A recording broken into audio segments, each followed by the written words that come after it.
Good morning students. आपने नक्षत्र मंडल तो देखे हैं, सब जानते हो। सूर्य, चंद्र, तारा, ये सब क्या है? नक्षत्र है ना। तो हम आज उन्हीं में से एक नक्षत्र ग्रह है ना, जो आपके 9 ग्रह है ना, उन 9 ग्रह में से एक ग्रह है जो हमें रोशनी देता है, प्रकाश देता है। हमें उसके प्रकाश से जल्दी उठ के जब हम मॉर्निंग की जो धूप सेकते हैं घंटा भर, उस धूप में हमें विटामिन डी की प्राप्ति होती है, हमारी हड्डियाँ मजबूत होती है।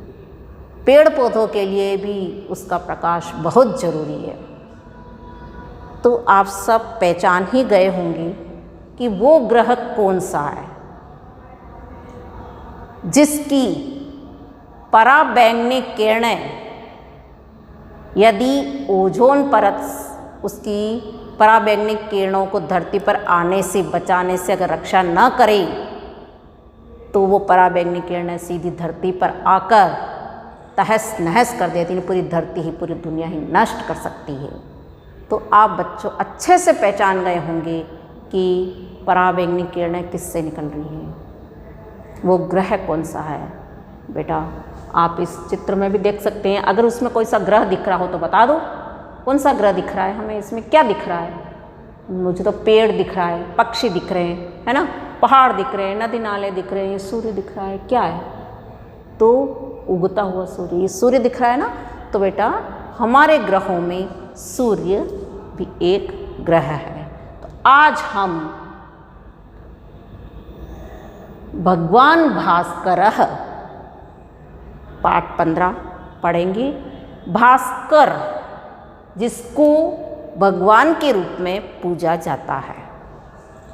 सुबह तुम्हारी मम्मी, पापा, दादा, दादी, यहाँ तक कि तुम लोग भी, है ना, भगवान की पूजा करते हो या नहीं करते हो? कोई भी कार्य शुरू करने से पहले सबसे पहले हम अपने माता पिता को प्रणाम करते हैं, भगवान को प्रणाम करते हैं, नहा धो के सूर्य को जल चढ़ाते हैं, है ना, सूर्य को जल चढ़ाते हैं, जल सींचते।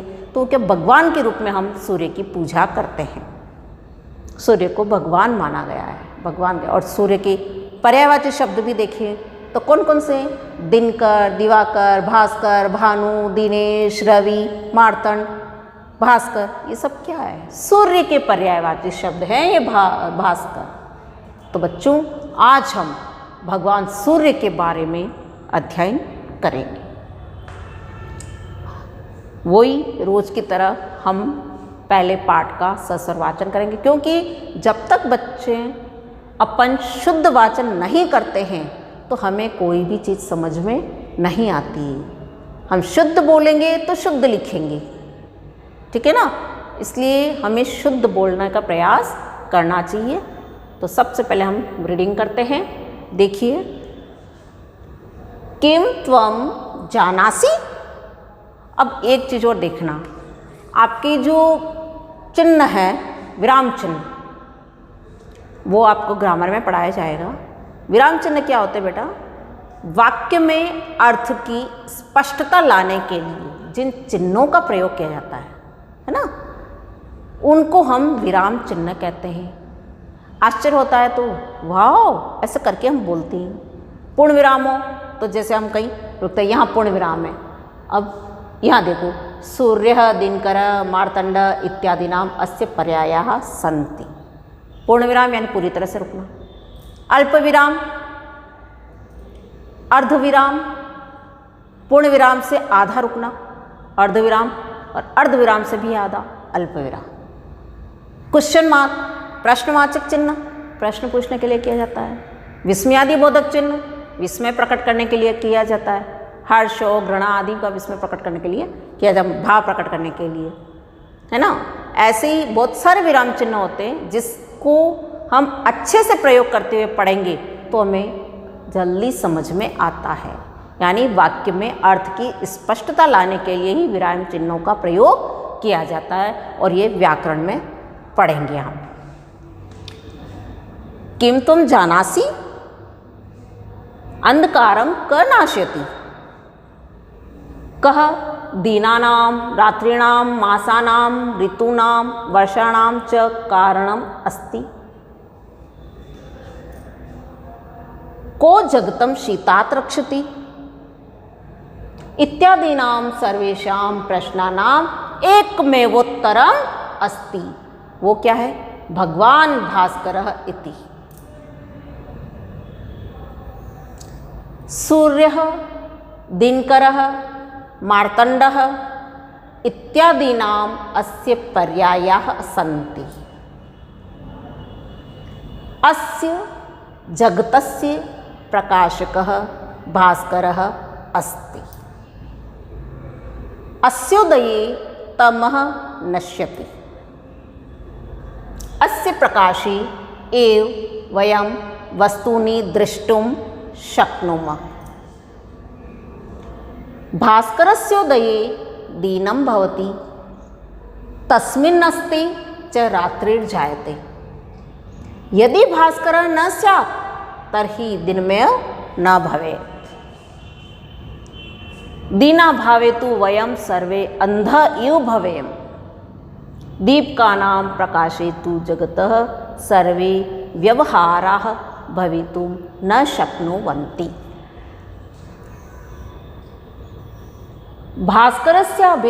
भास्करस्याभावे तु सर्वत्र शैत्यमेव भवेत्।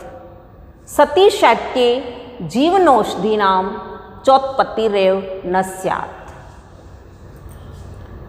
एवं संसारस्य स्थितिरेव न स्यात्। पश्याम एवं वयं यत् उत्तरदक्षिणयोः ध्रुवप्रदेशयोः भास्करस्य दर्शनं दुर्लभं भवति।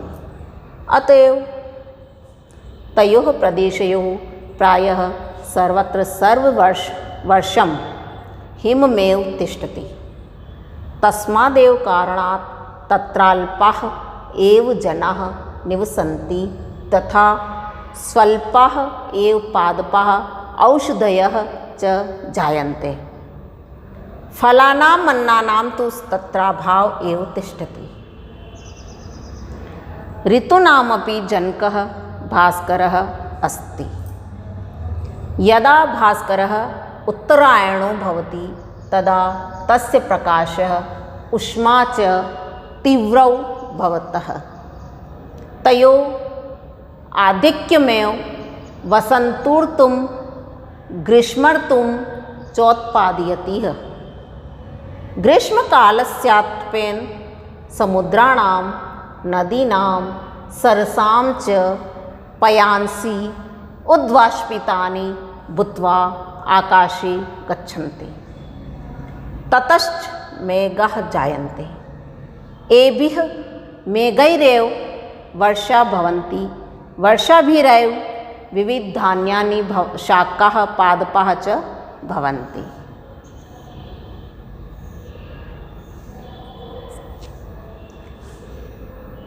यदा भास्करः दक्षिणायनो भवति तदा तस्य प्रकाशो मन्दो जायते।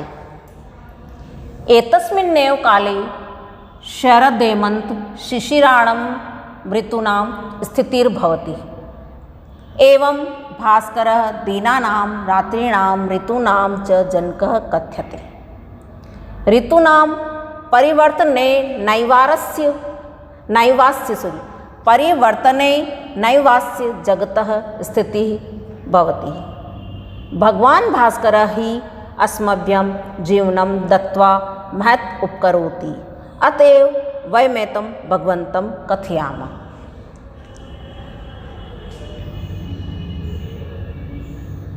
शब्दार्थ देख लेते हैं। भास्करः सूर्य नाशयति, नाश करता है, सर्वेषां सभी का, दीनाभावम दिन के अभाव में शक्नुवन्ति हो सकते हैं, औषधय जड़ी बूटियाँ, अल्पाः थोड़े से, जनकः पिता, मेघा बादल, भूत्वा होकर, उद्वाष्पितानि भाप के रूप में, दत्वा देकर, ऋतुओं का, जानासी जानते हो, शीतात ठंड से, प्रश्नानाम प्रश्नों का, जगतस्य संसार का, शैत्ये ठंड में, तयोः दोनों में, तस्मादेव उसी में, पादपा पौधे, पयस जल, है ना। अब स्टूडेंट हम इनको एक एक पद परिचय करते हुए पढ़ेंगे, ठीक है, अर्थ करेंगे।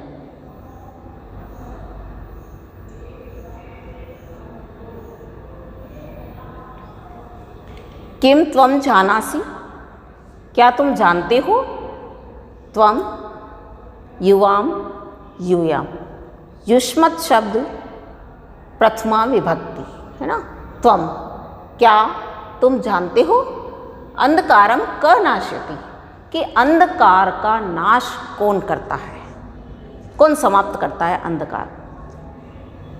कह दीनानाम रात्रीणाम मासानाम ऋतूनाम वर्षाणाम च कारणम अस्ति, कौन दिनों का, जो दिवस है ना अभी, दिनों का, रात्रि का, रात्रियों का, सॉरी, मासों का, महीनों का, ऋतुओं का और वर्षों का यानी सालों का कारण है।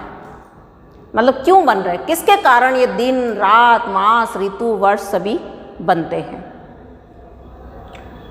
को जगतम शीतात रक्षति, और कौन जगतम यानी इस संसार को शीतात रक्षति, सर्दी से बचाता है। अच्छा, सर्दी से कैसे बचाता है, क्योंकि अगर सूर्य का प्रकाश न आए तो चारों तरफ क्या होगा, ठंड ही ठंड हो जाएगी। धूप से ही तो हमें क्या हो रहा है, उष्मा मिल रही है, तो इस जगत को सर्दी से रक्षा करता है कौन।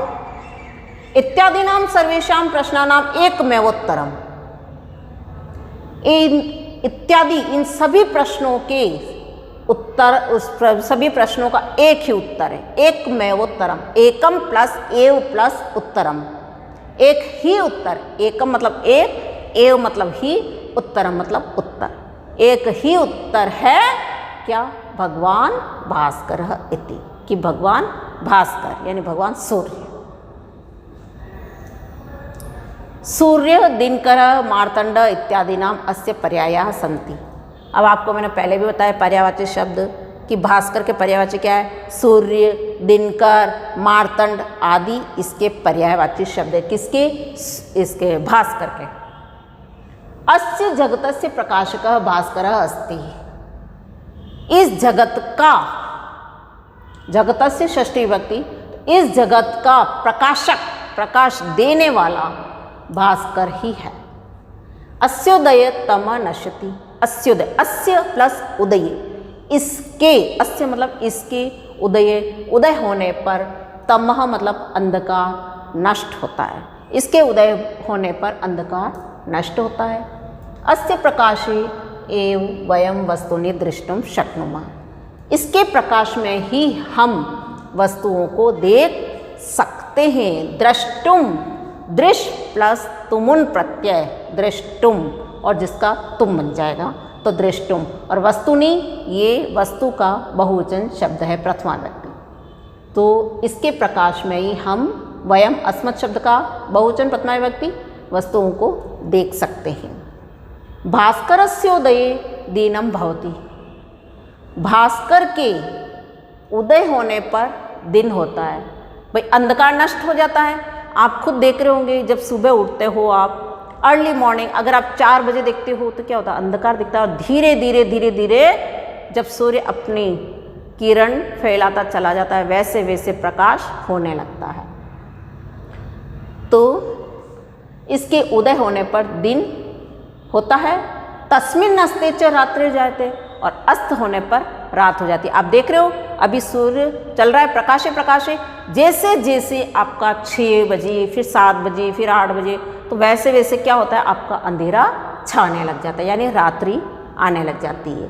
तो उदय होने पर दिन और अस्त होने पर रात होने लग जाती है। यदि भास्कर न स्यात् तर्हि दिनमेव न भवेत्, और यदि सूर्य न हो तो दिन ही नहीं हो। सूर्य होने पर ही दिन होता है, अगर सूर्य नहीं है तो दिन भी नहीं होता है। दीना भावेतु वयम सर्वे अंध इव भवेम, और दिन के अभाव में तो हम सभी क्या अंधों के समान हैं, हम अंधे ही हो जाएंगे। दीप का नाम प्रकाशेतु जगत सर्वे व्यवहारा भवितुम न शक्नुवन्ति। दीपकों के प्रकाश से तो पूरे संसार में ये रोशनी तो नहीं कर सकते हैं ना। सर्वे व्यवहारा भवितुम न शक्नुवन्ति, दीपकों के प्रकाश से चारों तरफ व्यवहार नहीं हो सकता है। बहुत कम प्रकाश होता है, दीपकों के प्रकाश से पूरे जगत में पूरे संसार में प्रकाश नहीं हो सकता है। भास्करस्य अभावे तो सर्वत्र शैत्यमय भवे। सूर्य के अभाव में, भास्कर के अभाव में तो सभी तरफ ठंड ही ठंड होगी। सती शैत्य जीवन औषधि नाम चौत्पत्तिरेव न स्यात्। और ठंड में अगर ठंड होगी तो जीवन औषधि नाम, जीवन देने वाली औषधियों का उत्पादन भी नहीं होगा, क्योंकि बच्चों हमारी वनस्पति, पेड़ पौधे वनस्पतियों को बड़ा होने के लिए सूर्य का प्रकाश, जल, हवा सब चाहिए। तो अगर सूर्य का प्रकाश ही नहीं मिलेगा तो जीवन को प्रदान करने वाली जो औषधियाँ हैं उसका भी उत्पादन नहीं होगा। एवं संसारस्य स्थितिरेव न स्यात्। और इस प्रकार तो संसार की स्थिति हो ही नहीं सकती। पश्याम एवं वयम यत् उत्तर दक्षिणयो ध्रुव प्रदेशयो भास्कर से दर्शन दुर्लभम भवति। पश्याम देखो, एवं वयम यत् हम देख रहे हैं कि उत्तर दक्षिण, उत्तर उत्तरी ध्रुव और दक्षिणी ध्रुव, यानी दो ध्रुव है हमारे पास, उत्तरी ध्रुव और दक्षिणी ध्रुव, दोनों प्रदेश में सूर्य के दर्शन बड़े ही दुर्लभ होते हैं। अतएव तयोः प्रदेशयोः प्रायः सर्वत्र सर्ववर्ष हिममेव तिष्ठति। अतः उन दोनों प्रदेशों में प्रायः सभी तरफ, चारों तरफ किसका, पूरे साल चारों तरफ बर्फ ही बर्फ पड़ती है, गिरती है और हमें बर्फ ही बर्फ दिखाई देती है। तस्मादेव कारणात् तत्राल्पाः एव जनाः निवसन्ति। और उसी कारण से वहाँ पर बहुत कम लोग निवास करते हैं। तथा स्वल्पाः एव पादपाः औषधयः च जायन्ते। अतः कम, स्वल्पाः एव पादपाः, अतः बहुत कम पेड़ पौधे औषधियाँ उत्पन्न होती है। फलानाम अन्नानाम तो तत्राभाव एव तिष्ठति। और वहाँ पर फल और अनाजों का तो अभाव ही रहता है। ऋतु नामपि जनकः भास्करः अस्ति। ऋतुओं का भी जनक कौन है, भास्कर ही है। यदा भास्करः उत्तरायणो भवति तदा तस्य प्रकाशः उष्मा च तीव्रो भवतः। जब सूर्य उत्तरायण में होता है, उत्तरायण आपका 14 जनवरी है ना, जब सूर्य उत्तरायण में होता है तब यदा भास्कर उत्तरायणो भवति तदा तस्य प्रकाशः उष्मा च तीव्रो भवतः। ठीक है, उत्तरायण में जब सूर्य जाने लगता है तब उसका प्रकाश यानी उसकी जो उष्मा है वो तीव्र होने लगती है ना। देखो दो आयन है, उत्तरायण और दक्षिणायन। जब सूर्य दक्षिणायन में होता है तब उसकी रोशनी, उसकी उष्मा, रोशनी तो होती है, सॉरी, उष्मा कम हो जाती है। और जब सूर्य उत्तरायण में होता है यानी जनवरी में 14 जनवरी तक, 14 जनवरी के बाद वो सूर्य उत्तरायण में जाने लगता है, तब उसकी उष्मा तेज होने लग जाती है और धीरे धीरे आपको क्या, सर्दी भी, गर्मी भी बढ़ने लग जाती है। तयोः आधिक्य में वसंतुर्तुम ग्रीष्मर्तुम चोत्पादयति च। और उसकी अधिकता से, तयोर आधिक्य में है ना, उसकी अधिकता से क्या होता है, उसकी अधिकता में ही वसंतु यानी वसंत और ग्रीष्म ऋतु का उत्पादन होता है। ठीक है, ग्रीष्म कालस्यातपेन और गर्मी की ऋतु में कालस्यातपेन उसकी तपन से, गर्मी की ऋतु में उसकी तपन से, किसकी तपन से, भास्कर की तपन से, सूर्य की तपन से, समुद्राणाम समुद्रों का, नदी नाम नदियों का, सरसाम च पानी है ना, समुद्रों का, नदियों का, तालाबों का सारा पानी, उद्वाष्पितानि किसमें, वाष्प के रूप में भूत्वा होकर, उड़कर, भू प्लस त्वा प्रत्यय होकर, आकाशे गच्छन्ति, वाष्प के रूप में कैसे जाता है वो पानी, वाष्प के रूप में आकाश में जाता है। ततश्च मेघः अजायन्ते, उसके बाद क्या होता है, बादल बनते हैं, उस भाप से ही बादल बनते हैं। एभी मेघैरेव वर्षा भवन्ति, और इन बादलों से ही वर्षा होती है। वर्षा भी रेव विविध धान्यानि शाकाः पादपाः च भवन्ति, और वर्षा, जो वर्षा होती उसी वर्षा से ही विविध प्रकार का अनाज, है ना, सब्जियां, पेड़ पौधे आदि उत्पन्न होते हैं। ठीक है, फिर है यदा भास्कर दक्षिणायनो भवति, और जब सूर्य दक्षिणायन में होता है तदा तस्य प्रकाशो मंदो जायते, तब उसका प्रकाश मंद हो जाता है, फीका हो जाता है, कम हो जाता है, उष्मा कम हो जाती है।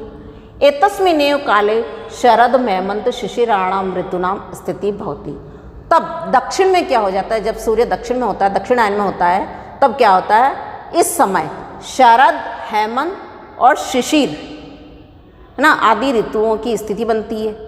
3 ऋतुओं की स्थिति उस समय बनती है, 3 ऋतु की स्थिति इस समय बनती है। एवं भास्कर दीनानाम रात्रिणाम ऋतूनाम च जनकः कथ्यते, इस प्रकार सूर्य को दिनों का, रात्रियों का, ऋतुओं का जनक कहा जाता है। ऋतूनाम परिवर्तने नावारस्य जगत स्थिति भवति, और ऋतुओं के परिवर्तन का कारण ही यही है भास्कर, और यही जगतस्य स्थिति भवति, और इसी के कारण इस जगत की स्थिति बनी हुई है।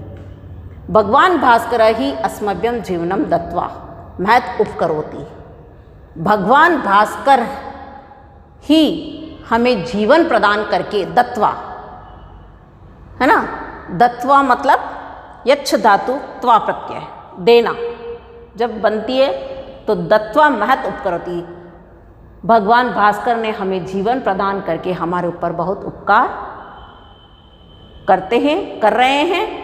अतएव वयमेतम भगवंतम कथयामा, अतः हम इन्हें क्या कहते हैं, भगवान कहते हैं। ठीक है, सबको यहाँ तक समझ में आया? हमने क्या किया, शब्दार्थ भी पढ़ लिए। अगर हम अब इसके देखते हैं, अस्य जगतस्य प्रकाशकः कः अस्ति, तो भास्करः, भास्करस्य उदय किं भवति, दीनम, भास्कर के उदय होने पर क्या होता है, दिन। कस्याभावे सर्वत्र शैत्यमेव भवति, किसके अभाव में सभी तरफ ठंड होगी, भास्करस्य। मार्तंडः कस्य पर्यायः अस्ति, सूर्यस्य या भास्करस्य, हम तो भास्करस्य बोलेंगे। कः जगतं शीतात् रक्षति, भास्करः। यदि सूर्य न स्यात् तर्हि किं भवेत्, दीनं न भवेत्। भास्कर केषां जनकः कथ्यते, तो दीनानां रात्रिणां ऋतूनां। वयं भास्करस्य स्तुति कथं कुर्मः, भगवन्तं रूपं। कस्य कृपया पादपानां जीवनं भवति, भास्करस्य। भारतस्य 6 ऋतूनां क्रमेण नामानि, ये आपके वसंत, ग्रीष्म, वर्षा, शरद, हेमंत, शिशिर। ठीक है, अस्य जगतस्य प्रकाशकः भास्करः अस्ति। अस्य उदये तमः नश्यति, इसके उदय होने पर अंधकार नष्ट हो जाता है। भास्करस्य अभावे तो सर्वत्र शैत्यमेव भवति, ऋतूनामपि जनकः भास्करः अस्ति। अस्य प्रकाशे एव वयं वस्तूनि द्रष्टुं शक्नुमः। दीप का नाम प्रकाशे तु जगतः सर्वे व्यवहारा भवितुं न शक्नुवन्ति। हिंदी में अनुवाद, सूर्य के उदय होने पर दिन होता है, होते हैं नहीं, दिन होता है, भवति एक वचन है, रॉन्ग है। भास्करस्य उदये दिनं भवति, सूर्य के उदय होने पर दिन होता है। अस्य प्रकाशे एव वस्तूनि द्रष्टुं शक्नुमः, इसके प्रकाश में ही हम वस्तुओं को देख सकते हैं। भास्करस्य अभावे तो सर्वत्र शैत्यमेव भवेत्, सूर्य के अभाव में तो सभी जगह ही ठंड होती है। फलानाम अन्नानाम तो तत्र अभाव एव तिष्ठति, वहाँ फलों और अनाजों का तो अभाव ही रहता है। यदा भास्कर दक्षिणायनो भवति तदा तस्य प्रकाशो मंदो जायते, जब सूर्य दक्षिणायन में होता है तब उसका प्रकाश कम हो जाता है, मंद। एकमेवोत्तरम, एकमेव प्लस उत्तरम, और अगर हम 3 टुकड़े करेंगे तो एकम प्लस एव प्लस उत्तरम, दोनों सही है। दिन में दिनम प्लस एव, चौत्पत्तिरेव, चह प्लस उत्पत्तिर, ये चह पे विसर्ग नहीं लगेगा। च प्लस उत्पत्ति रेव भी हो सकता है, च प्लस उत्पत्ति प्लस एव, विसर्ग नहीं लगता है च पे। रात्रि जाते रात्रि प्लस जायते, तस्मिन् अस्ते तस्मिन् प्लस अस्ते, एतस्मिन् एव एतस्मिन् प्लस एव। शरद हेमंत शिशिरा विग्रह करोगे तो शरद हेमंत शिशिर च। द्वंद्व समास क्योंकि 3 ऋतुओं का समाहार है इसमें, तेषाम समाहार। हिमस्य आलयः विसर्ग आएगा यहाँ पे तो षष्ठी तत्पुरुष समास। दक्षिणायन दक्षिण आयन कर्मधारय समास। वस्तु शब्द प्रथमा विभक्ति बहुवचन, वस्तु नहीं है। प्रकाश शब्द सप्तमी विभक्ति एक वचन। प्रदेश शब्द षष्ठी सप्तमी द्विवचन। अस्य शब्द देखिए आपका ये इधर अस्य, इसमें इदम शब्द पुल्लिंग, ठीक है, और षष्ठी विभक्ति क्या है आपका यहाँ पे देखिए, अस्य इदम शब्द षष्ठी विभक्ति पुल्लिंग और एक वचन, ठीक है। फिर ऋतु नाम, ऋतु शब्द षष्ठी विभक्ति बहुवचन स्त्रीलिंग है। अस्मभ्यम, अस्मत् शब्द चतुर्थी विभक्ति और बहुवचन। फिर आपका नदी नाम, नदी शब्द षष्ठी विभक्ति और बहुवचन स्त्रीलिंग है आपकी ये। अंधकार का नाश कौन करता है? सूरज। इनमें सूरज का पर्यायवाची शब्द कौन सा है? दिनकर, ठीक है। ऋतुओं का कारण कौन है? सूर्य, ये ठीक है ना। ओके, तो बच्चों इसमें जो भी कुछ रॉन्ग भरा हुआ था तो वो मैंने आपको बता दिया है, तो PDF पे मैं आपको राइट लिख कर भेज दूंगी। Take care.